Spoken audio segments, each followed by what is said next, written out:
Having problems fighting monsters? Do you constantly get yourself beat up night after night? Is the only band-aid you have a butt-naked fairy? Does the pain stop your sword swing? Then try out our ancient dark demon slaying item, the Berserker Armor. The Berserker Armor will allow you to fight like a demon with no pain at all. Slice and bite through all your enemies in no time flat. I am the Skull Knight, and I approve this message. When I come around, got the whole thing wobbling, wobbling, wobbling. When I come around, got the whole thing wobbling. Hey guys, welcome to Berserk Theory, the show that fills your head with dreams of reading the final manga chapter before you die. Possible, impossible, who knows?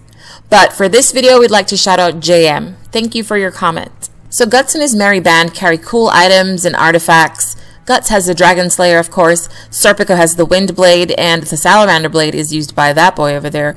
The theme is kinda like Kirby, except no cute woodland creatures required. So, in Guts' inventory, nothing is as mysterious or as powerful as the ancient armor once used by the Skull Knight.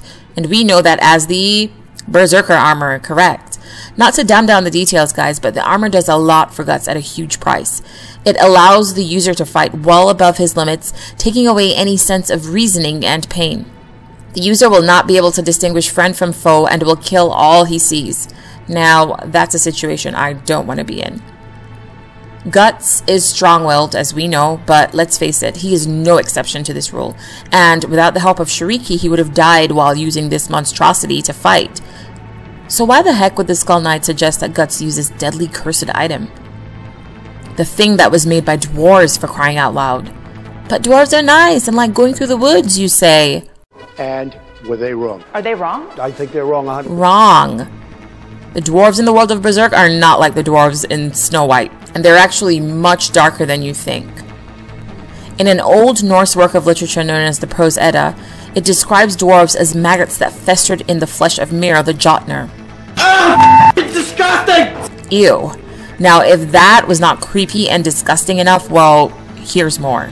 These maggots were gifted with reasoning from the gods, and something even more interesting than the maggot thing is that the Prose Edda gives the four dwarves, Norori, Suori, Ostri, and Vestri, a cosmological role that they hold up the sky. The role of the Old Norse cardinal points, north, south, east, and west. We have seen similar characters in the Berserk story with the Elemental Kings, and in our previous video, which we'll link here, we talked about how they were guardians of the cardinal points.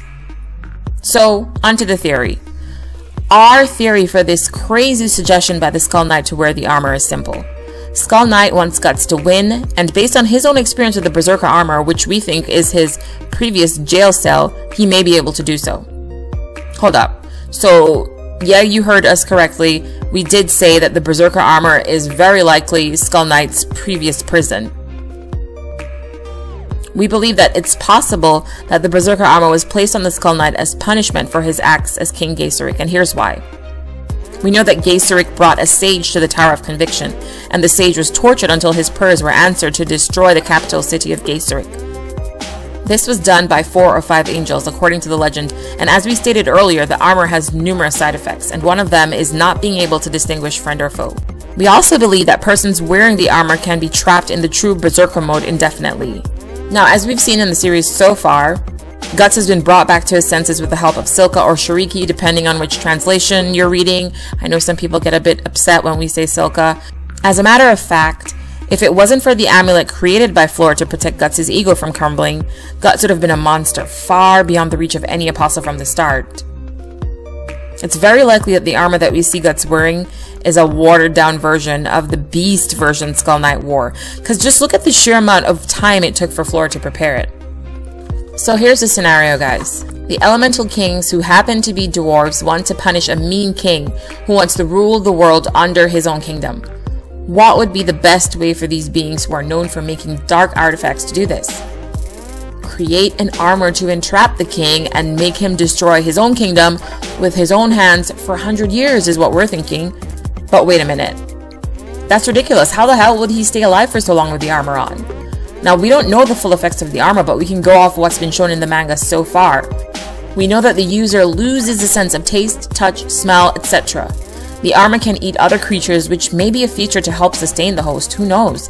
And we were also told that the last user wore the armor till he basically bled out. Now, we're not geniuses or prophets, but if the Skull Knight, who's at least 1,000 years old, is still around, and he was the last person to wear the armor, then maybe it also has the unique feature of giving the user longevity. So, to summarize, the Skull Knight wears the armor as punishment, kills many friends and foes, and is freed from the bondage of the armor by Flora at some point, and shortly after, dies while battling in it and is reborn as Skull Knight. He then hatches a plan to get revenge on everybody that was involved by using their own creation against him. But why Guts? Because of his brand, maybe? The brand gives him a direct link to both planes, and since wearing the armor, Guts has yet to face off against another God Hand member. He still retains his mortal body and the brand, something that Skull Knight obviously may have lost centuries ago due to his death. Skull Knight said that he exists outside of the reason of time, and this could mean that due to his own mortal death, he's actually unable to affect fate directly. Guts, however, blows past these boundaries, and this makes him an integral part of Skull Knight's plan. We've seen that even godlike beings are unable to accurately predict Guts' destiny. What was it that Zod said? You can see the manga panel right here. We have also seen that the armor has the ability to evolve, and as such, there could be a more superior mode to the armor that we have yet to see. Kind of like Gear 4th, Super Saiyan Blue, you get the point, right?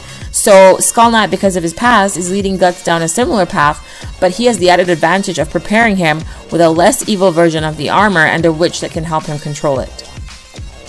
This way, SK can use the efforts Guts provides to direct him to a specific goal, and as these goals are accomplished, the targets become bigger and bigger until their sights are set on the God Hand. So, what do you guys think? We want to hear your opinions. Do you think the Elemental Kings were the prison guards, quote-unquote, of the Skull Knight, and was his prison the Berserker Armor? Thanks for tuning in, and don't forget you heard it here first. Thank you so much for tuning in and checking out our video. If you haven't already liked it, hit the like button right now.